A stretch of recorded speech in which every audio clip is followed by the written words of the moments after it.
Non tech defence में आपका स्वागत है। आज हम लोग चैप्टर 2 मतलब कि एलसीएम और HCF, LCM and HCF chapter start करने जा रहे हैं। ठीक है, पहला चैप्टर हमारा पूरी तरह से ख़त्म हो चुका है।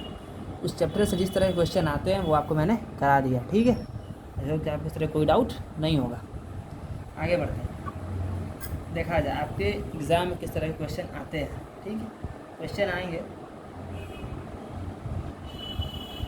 क्वेश्चन किस पे बेस्ड आते हैं? LCM and HCF of fractions.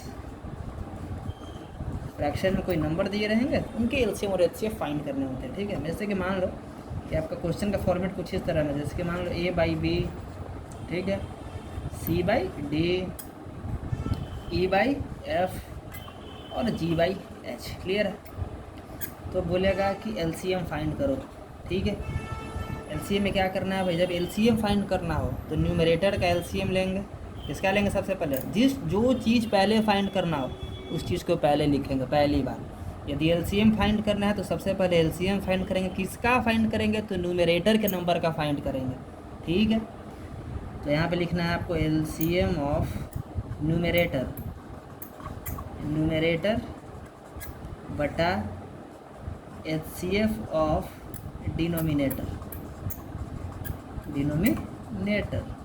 ठीक है, इसको हम ऐसे भी लिख सकते हैं कि एलसीएम ऑफ ए सी ई जी, ए सी ई और जी बटा HCF of B D F H, B D F और एच। क्लियर है? तो इस तरह से लिखा जा सकता है। ठीक है, अब आपके क्वेश्चन किस तरह से आएंगे वो देखा जाए। क्वेश्चन कुछ इस तरह से आएंगे। ठीक है, 2/3, 3/5 और 4/7। क्लियर है ना? एक मिनट, मैं क्वेश्चन देने के पहले ना एचसीएफ का भी बताइए देता हूँ, उसके बाद क्वेश्चन दूंगा। चलो ठीक है, क्वेश्चन छोड़ो। तो एलसीएम निकालने के लिए ये फार्मूला होगा, लेकिन यदि यही नंबर फ्रैक्शन में और बोले कि नहीं अब एचसीएफ फाइंड करो, तो एचसीएफ के लिए क्या फार्मूला है वो देखो। एचसीएफ इज इक्वल टू, क्या फाइंड करना है? एचसीएफ। तो सबसे पहले हम एचसीएफ की बात करेंगे। ठीक है, इस बार हम लोग लिखेंगे HCF of numerator, HCF of numerator बटा LCM of denominator, LCM of denominator. ठीक है, मतलब कि एचसीएफ ऑफ, मतलब कि एचसीएफ ऑफ क्या? ए सी ई जी, ए सी ई और जी बटा एलसीएम ऑफ क्या है? B D F H, B D F और एच। क्लियर है? आई होप कि आपको समझ में आ रहा होगा। ठीक है, तो इसी तरह से क्वेश्चन फ्रैक्शन में रहेंगे। यदि एलसीएम फाइंड करना है तो एलसीएम ऑफ न्यूमरेटर मतलब इसका एलसीएम लेना है बटा एचसीएफ ऑफ डिनोमिनेटर, इसका एचसीएफ निकाल देना, वो आपका एलसीएम फाइंड होगा। ठीक है, एचसीएफ निकालने के लिए एचसीएफ ऑफ न्यूमरेटर बटा एलसीएम ऑफ डिनोमिनेटर, तब जाके आपका एचसीएफ फाइंड होगा। ठीक है, याद किस तरह से रखना है भाई कि यदि एलसीएम फाइंड करना है तो हमको न्यूमरेटर का सबसे पहले एलसीएम लिखना है, फिर डिनोमिनेटर में उसका अपोजिट यानी कि एचसीएफ ऑफ डिनोमिनेटर। यदि एचसीएफ फाइंड करना है तो न्यूमरेटर में सबसे पहले एचसीएफ फाइंड करेंगे और डिनोमिनेटर में एलसीएम फाइंड करेंगे। क्लियर है? तब जाके आपका एचसीएफ निकलेगा। ठीक है, क्वेश्चन देखते हैं भाई किस तरह से पूछा गया। तो क्वेश्चन आपका इस तरह से पूछेगा, देखो दिख रहा है? नहीं दिख रहा। ठीक है,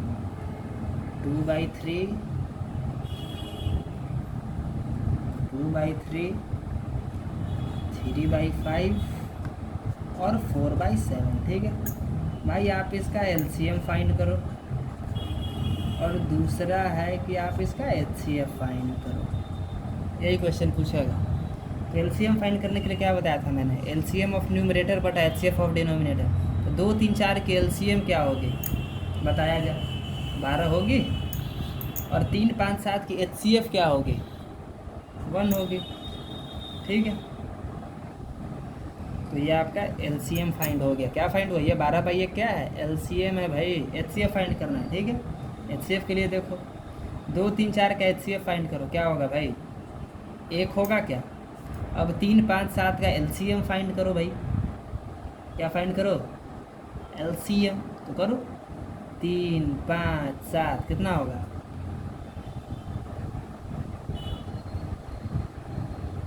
आई होप कि 105 हो जाएगा ना, है ना। 15 15 7 105, ठीक है। तो 1/105 क्या हो गया, HCF हो गया।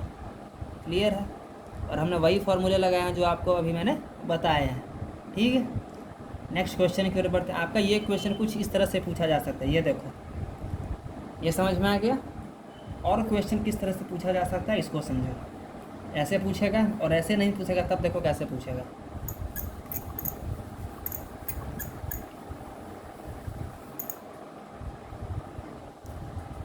कुछ इस तरह से पूछेगा, देखो क्वेश्चन लिख देगा 0.3, 0.09 और 0.27। भाई क्या फाइंड करना है, एलसीएम, और क्या फाइंड करना है, तो एचसीएफ। क्लियर, ठीक है। यदि ये क्वेश्चन रहे, कुछ नहीं करना है भाई, सॉल्यूशन देखो अब 10, 100 और ये भी 100। क्लियर है। एलसीएम फाइंड करना है, तो न्यूमरेटर का एलसीएम बटा डिनोमिनेटर का एचसीएफ। तो 3 9 27 का एलसीएम फाइंड करो भाई। क्या 27 होगा, क्या 27 होगा। अब 10 100 और 100 का क्या फाइंड करो भाई, तो एचसीएफ क्या होगा, 10 होगा। यानी एलसीएम क्या आ गया, 2.7। क्लियर है। एचसीएफ फाइंड करना है, तो न्यूमरेटर का एचसीएफ फाइंड करो, मतलब 3 9 7 का एचसीएफ क्या होगा भाई, तो 3 होगा। एलसीएम क्या होगा, 10 100 100 का भाई क्या होगा जी, 100 होगा। ठीक है, क्या आंसर हो गया एलसीएम का, तो 0.03। ठीक है। तो इसी तरह से क्वेश्चन पूछेंगे, ठीक है। आगे बढ़ते हैं हम लोग, और किस तरह से क्वेश्चन आ सकते हैं अगले टॉपिक की ओर। अगला हमारा है LCM and HCF of algebraic identity. Clear है। इसमें किस तरह से क्वेश्चन पूछा जा सकता है, इसको पहले देखो। क्वेश्चन इस तरह से पूछा जा सकता है, a का square into B cube to B cube into C का पावर 5, कॉमा देखो, फिर दूसरा टर्म है a का पावर 4 इंटू बी का पावर 8 इंटू सी का पावर 9, फिर दूसरा है a का पावर 3 बी का पावर 3 सी का पावर 5 a का पावर 4 बी का पावर 5 ही करो ना, 5 करो, सी का पावर 7 करो, और डी का पावर चलो इसमें 9 कर दो, इसमें डी भी जोड़ दो भाई। और पूछेगा कि a into B into C into D into E, power 7 8 9 10 कर दो, 7 8 9 10, और ई की पावर आप चलो 5 कर देता हूँ। ठीक है। तो इस तरह से क्वेश्चन फॉर्मेट में रहेगा। ठीक है। ए का पावर 2 गुना बी का पावर 3 गुना सी का पावर 5, कॉमा ए का पावर 4 गुना बी का पावर 5 गुना सी का पावर 7 गुना डी का पावर 9, कॉमा ए का पावर 7 गुना बी का पावर 8 गुना सी का पावर 9 गुना डी का पावर 10 गुना ई का पावर 5। तो एलसीएम फाइंड करने के लिए ध्यान देना, एकदम हिंदी में बताऊंगा। एलसीएम फाइंड करने के लिए 2 बातों का याद रखना एकदम ज़रूरी है। क्या याद रखना है भाई, कि ध्यान देना, एलसीएम में कॉमन टर्म जो है, कॉमन टर्म क्या बोल रहा हूँ, एलसीएम में जो कॉमन टर्म है विथ हाईएस्ट पावर वाला लेना है। ठीक है, एकदम ऐसे ही लिख देता हूँ। एलसीएम में जो कॉमन टर्म, एलसीएम में कॉमन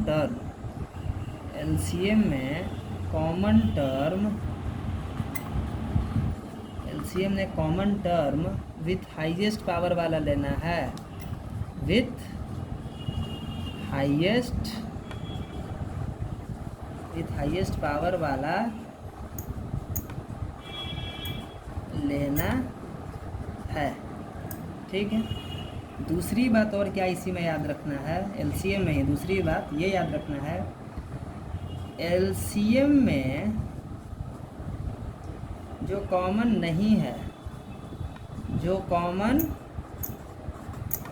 नहीं है उसे एज इट इज़ लेते हैं भाई, उससे एज इट इज़ लेते हैं। समझ में आ रहा है आपको? चलिए, और HCF के लिए आपको ये अप्रोच फाइंड करना है। HCF में ओनली कॉमन टर्म, क्या भाई, common term with lowest power वाला लेना है,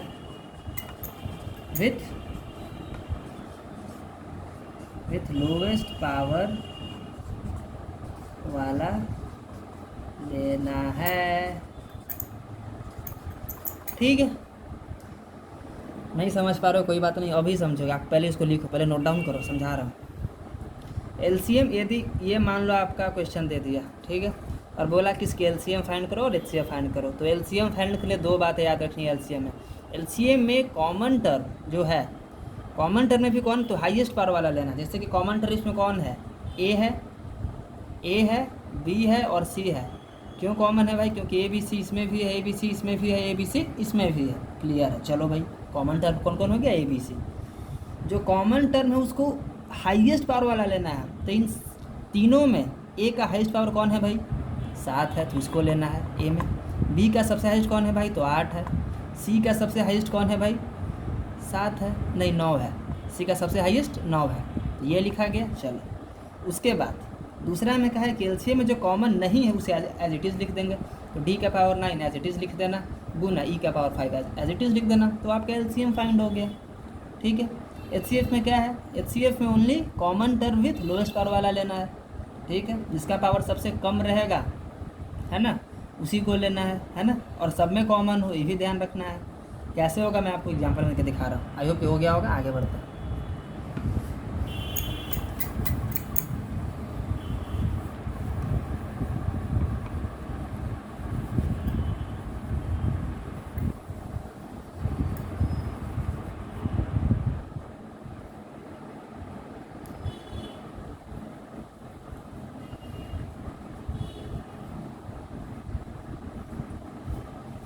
तो देखो, मैंने बताया कि भाई एलसीएम में क्या करना है, जो कॉमन हो पहले उसको लिखो और हाईएस्ट पावर वाला लिखो। तो एक सब में कॉमन है और हाईएस्ट पावर क्या है भाई, हाईएस्ट पावर क्या है, ए का पावर 7 गुना बी सब में है भाई, बी का हाईएस्ट पावर क्या है जी, 8 है, गुना बी का पावर 8 गुना सी का पावर 5 7 और 9 लिखो। तो ए बी सी तो तीनों में कॉमन था। अब डी और ई का क्या करें, तो डी और ई को एज इट इज इसमें लिख देना है, गुना ई का पावर 5। क्लियर है? तो ये आपका एलसीएम फाइंड हो गया भाई।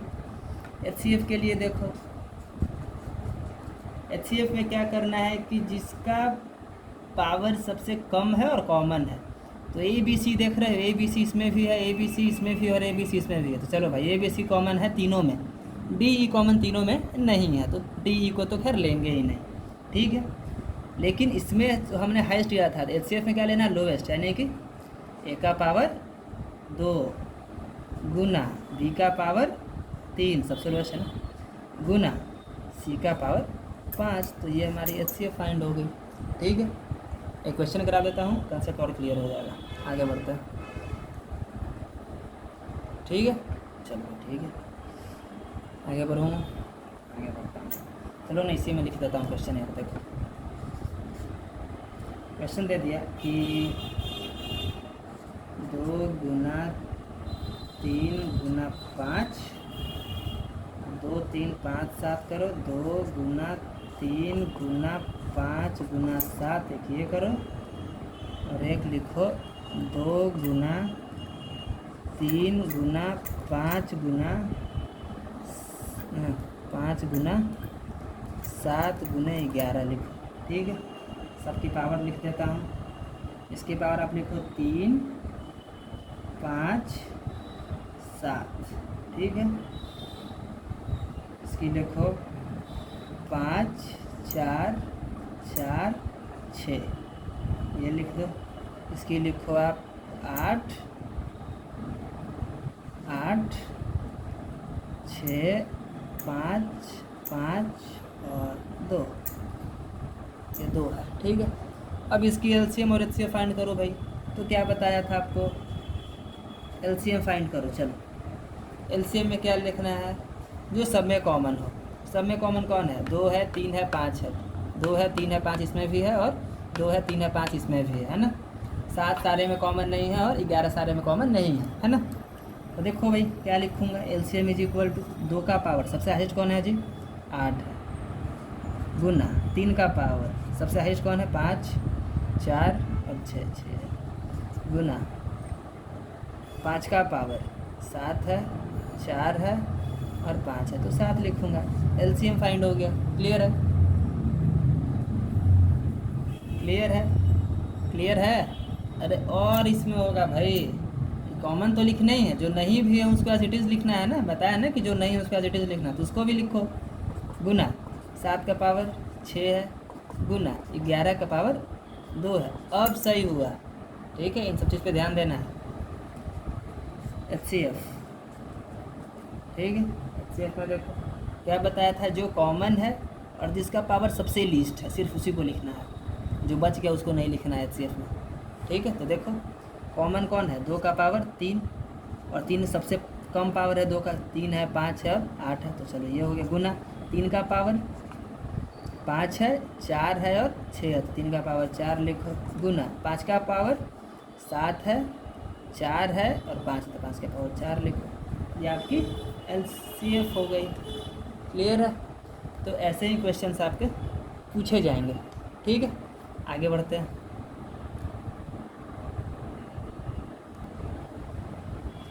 जब आप एलसीएम बाई एचसीएफ करते हो तो उसका रिमाइंडर कभी कभी 0 भी आ सकता है, ठीक है।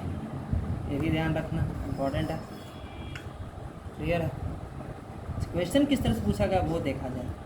मान लिया जाए कि एचसीएफ जो है वो आपका 12 है, ठीक है। तो इनमें से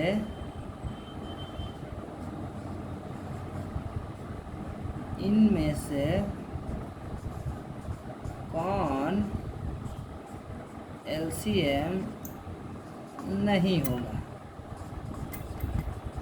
ऐसे ही पूछा जा सकता है। देखो भाई ऑप्शन ए में दे दिया 72, बी में दे दिया 84,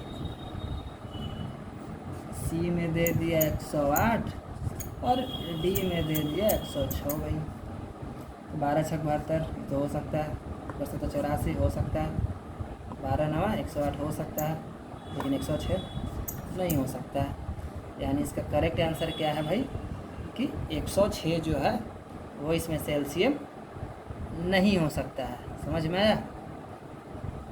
तो करेक्ट आंसर हो गया आपका डी नंबर। क्लियर है। चलो आगे बढ़ते हैं इसी में।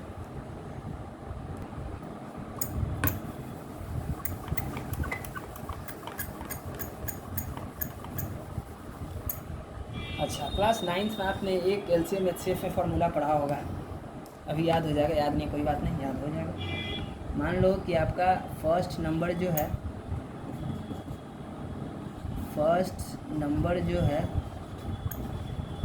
वो आपका है ए, ठीक है। और सेकंड नंबर जो है वो है आपका बी, ठीक है। ठीक है भाई। तो एलसीएम और एचसीएफ क्या होती है इसकी, ठीक है। तो आपने फर्स्ट नंबर को हमने ए माना, सेकंड नंबर को बी माना, तो आपने पढ़ा होगा कि first number into second number is equal to बराबर होता है एलसीएम गुना एचसीएफ का, ठीक है। ये आपने 9th क्लास में ज़रूर पढ़ा होगा, मुझे पूरा भरोसा है, 100% पढ़ा होगा, क्योंकि पढ़ने हैं। क्लियर है। आपको एग्ज़ाम के सर्च क्वेश्चन आएगा, ठीक है, बता दे रहा हूँ। उसमें ये क्वेश्चन कराने की आवश्यकता नहीं, काफ़ी आसान क्वेश्चन होते हैं। एक नंबर दे देगा, एलसीएम दे देगा और एचसीएफ दे देगा, बताओ दूसरा नंबर क्या है, ये पूछ सकता है। या तो ये दोनों नंबर दे देगा, एलसीएम दे देगा तो फिर पूछेगा बताओ एचसीएफ क्या हो सकता है। या तो एचसीएफ दे देगा और दोनों नंबर दे देगा तो पूछेगा कि बताओ एलसीएम क्या हो सकता है। मतलब इसमें से कोई 3 चीज़ दे देगा, एक चीज़ पूछेगा। आसान है भाई, बना लोगे, मुझे पता है बना लोगे, आप इंटेलिजेंट हो, ठीक है। तो उम्मीद करता हूँ आपको समझ में आ रहा होगा, और उस बात की मैं गारंटी देता हूँ कि आपके जितने भी नॉटेक एग्ज़ाम हैं, जैसे कि एयरफोर्स की मैं वाई ग्रुप की बात कर लूँ, ठीक है, इसमें डिट्टो ऐसे ही क्वेश्चन आते हैं, डिट्टो मैं जैसे करा रहा हूँ बिल्कुल वैसे ही क्वेश्चन आपके एकदम एग्ज़ाम में छपे हुए आएंगे, आप देखना, इस बात की मैं गारंटी देता हूँ। नेवी का आपका एग्ज़ाम हो गया MR मैट्रिक रिक्रूटमेंट, जो 10th लेवल पर होती है, उसमें भी बिल्कुल ऐसे क्वेश्चन आते हैं। SSC GD जो कि पैरामिलिट्री फोर्सेज है, उसके भी आप एग्ज़ाम देख लेना, उसमें ये सारे क्वेश्चन आते हैं, इनका सिलेबस ही है ये, ठीक है। उम्मीद करता हूँ आपको समझ में आ रहा होगा, ठीक है। तो clear, take care, good bye.